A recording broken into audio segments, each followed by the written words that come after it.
So Chris Murphy went on Jake Tapper's show a few days ago, and I wanted to play this for you because there's a question here about Democrats moving forward and how they fight back against the Trump regime and how they try to stop the insane warmongering that we're witnessing on a regular basis. Tapper's going to ask a question here that kind of pisses me the fuck off because this is framed from a bullshit right-wing perspective, but Chris Murphy's answer is super important, and I need you guys to pay attention to it, and then I'm gonna ask you to act on this in just a second. So let's listen. The administration is reportedly weighing Congress to approve an additional $50 billion in funding for these operations. You have said you're a hell no, not just a no, on funding the war. We have seen this movie before. We know that that vote will be cast as, especially if you run for higher office, you voting against the troops. Oh, come on. I mean, the American people don't want this war. They don't want this war. They have seen what happens when American troops go into places like Iraq, places like Afghanistan.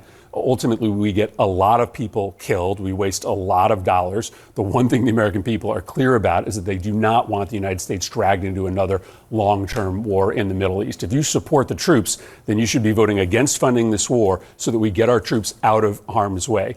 Virtually nothing good happened from sending thousands of Americans to die inside Iraq in the 2000s. And if we don't learn that lesson, then shame on every single one of us. I remember this during the Iraq War. I remember that, Democrats would say they're against the war, but then when it would come time to vote to fund the war, they would all vote for it. And the reason why they did that is because they were terrified of the Republicans basically breaking out the whooping stick and saying, you hate our troops, you hate our country, you're with Saddam Hussein, you're with the enemy, because why would you leave our troops there to have no weaponry and have no bulletproof vests and have no tanks and no funding, and you're abandoning them on the battlefield, and how dare you, that's treason, that's this, that's that. So they had all these arguments they would try to clonk you over the head with if you were a Democrat, that you're unpatriotic and you hate the troops if you don't fund the war. And Chris Murphy had the right reaction here when he said, actually, motherfucker, you guys hate the troops. And the reason you guys hate the troops is because you're sending them in harm's way anyway.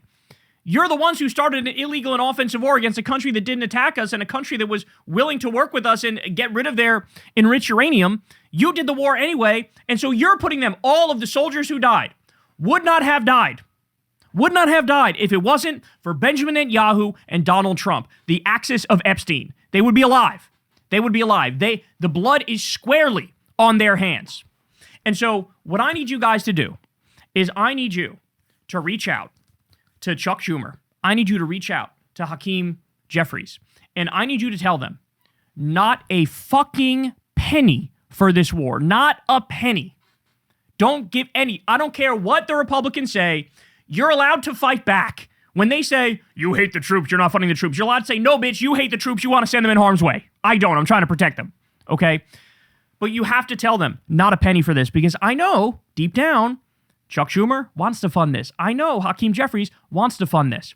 Want to know how I know that? Because they sat there for a week or two as Trump built up a fucking armada right next to Iran, clearly going to attack it, and they didn't say Dickie McGee's axe. Their lips were totally sealed. They didn't say shit. And then after Trump did the attack, then they were like, oh, yes, let's have a war powers vote. And then the war powers vote failed. Of course. But they knew the attack was coming. They didn't say anything. That's why all you get from Cuck Schumer is the limp dick process criticism, right? Mr. President, you didn't fill out the proper paperwork. Oh, good. That's all you got from him. Never mind the fact that a year ago, what'd you get? Taco Trump is making side deals with Iran. Call Trump and say, no side deals for Taco. Trump always chickens out. In other words, he's trying to goad him into doing the war with Iran. That's what he was doing at the beginning of the second term.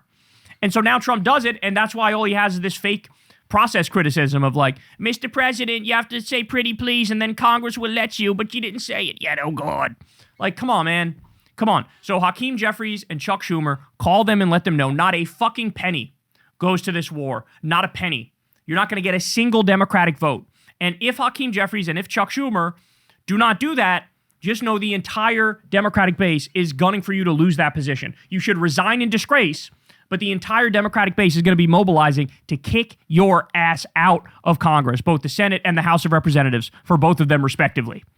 So I need everybody to wake up to the tricks that we've experienced in the past. That's why I'm doing this segment, is to let you know. We've been through this before, right? and a weak Democratic Party does do, oh yeah, we're against the war, but then they vote to fund it. And like, we can't play this game anymore. No, they need Democratic votes to get shit done. And like, we could just not give them any of the Democratic votes and they can't get shit done. Right? So shout out to Chris Murphy here for getting it exactly right. And the message needs to be sent to all the Democrats. Don't you fucking dare. Not a penny for this war in any way, shape, or form. If you vote to fund this war, then you are for the war. Full stop. Full stop. You are co-signing every single war crime, every single elementary school that got bombed, every single hospital that got bombed, every person that lives in Tehran who ends up getting cancer because of the attack on the refinery, which led to acid rain, which led to people breathing in these harmful chemicals and getting poison from it. You are responsible for fucking all of that if you vote to fund this war. All of it is on you. Hey, y'all, do me a favor and like and subscribe. It helps out big time in the algorithm. Click the bell as well for notifications when videos drop, and watch that video on screen right now. You know you want to.